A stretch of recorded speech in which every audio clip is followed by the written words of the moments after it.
Nanawagan ang Malacañang ng pagkakaisa at pagpipigil sa pamumulitika ngayong Semana Santa. Ayon kay Palace Press Officer at PCO Undersecretary Claire Castro, hinihikayat ang mga kritiko na itigil muna ang paninira at sa halip ay makipagtulungan sa gobyerno para sa ikauunlad ng bansa.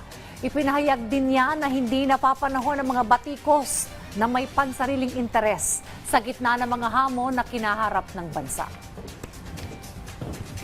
Kung wala po sila masasabing maganda at kundi paninira lamang, tumigil muna sila or tumigil na sila permanently. At makipagtulungan na lamang po sa administrasyon para sa ika-aangat ng ating bansa at ika-aangat din po ng bawat Pilipino. Ang basher po ngayon, sinasabi natin, pang sariling interes. Para po magiba, masira ang gobyerno. Hindi po yan na napapanahon sa mga kasalukuyan nangyayari sa ating bansa.